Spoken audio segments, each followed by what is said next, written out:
Est-ce qu'on a fait le tour de l'assurance-emploi? Est-ce que vous pensez qu'il y a quelque chose d'autre pertinent qu'on devrait discuter? Ben oui, les contestations. Mais mettons qu'on te refuse. OK?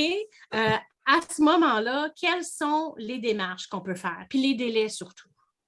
Veux-tu y aller, Thomas? Oui, je peux y aller. Donc, quand on refuse l'assurance-emploi, la première étape, c'est qu'on reçoit une décision de l'assurance-emploi. Donc, ça, c'est une lettre par la poste qui nous dit, bon, c'est une lettre standard, là, il y en va ça même à tout le monde, qui nous dit notre raison. Par exemple, bonjour, vous n'avez pas le droit à l'assurance-emploi parce que vous n'avez pas accumulé le nombre d'heures assurables. Donc, disons qu'on est en bas de 420 heures. Et si nous, on dit non, j'ai vraiment travaillé plus que 420 heures, on a 30 jours après avoir pris connaissance de la décision. Donc, ce n'est pas 30 jours après avoir la date qui est marquée sur la décision.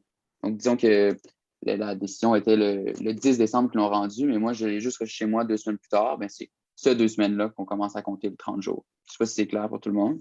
Oui, mais moi, je vais être plus prudente, puis je vais dire, moi, je calcule 30 jours de la date de la décision. Parce qu'après ça, tu es obligé de faire une preuve de quand tu l'as vraiment reçu. Ça peut être compliqué de plus. Fait que l'idéal, c'est dans les 30 jours là, de la date. Donc, il faut retenir 30 jours. 30 jours à partir de la décision initiale. Ensuite, on va en révision administrative.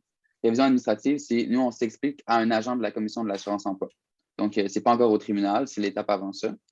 Donc, après ça, en révision administrative, si on refuse encore l'assurance-emploi, on a un autre délai de 30 jours pour contester au tribunal de la sécurité sociale. Donc, ça, c'est un tribunal administratif. Il va y avoir nous, on va être face à un juge et la commission de l'assurance-emploi, souvent, elle envoie son argumentation par écrit. Donc, par exemple, c'est nous, le juge, et si on est accompagné avec notre avocat ou autre au tribunal de la sécurité sociale. Et là, je te corrige, Thomas, ce ne sont pas des juges, ce sont des décideurs administratifs. Des décideurs. Donc, ce n'est même pas nécessairement des avocats, c'est des personnes qui ont baigné dans l'univers du monde du travail. Le tribunal administratif, c'est fait pour rendre la justice accessible aux citoyens et citoyennes. On enlève la formalité, il n'y a pas de décorum. On y va, on raconte notre histoire à une personne neutre, indépendante, qui va rendre une décision en fonction de la loi. Là, tu parles de ton réviseur ou tu parles devant le tribunal de sécurité sociale? Devant le tribunal de la sécurité sociale.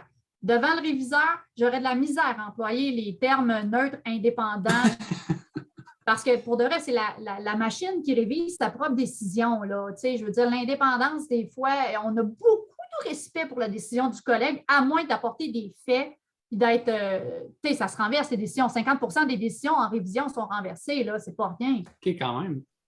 Combien, excuse, le pourcentage? 50%. 50. Une sur deux? Une sur deux qui est mal pris, tu sais. Ben, c'est pas mal un meilleur taux de succès que des fois, nous autres, on a devant le tribunal administratif du Québec. Pendant un bout de temps, on parlait que les chances de gain étaient à peu près de 15%.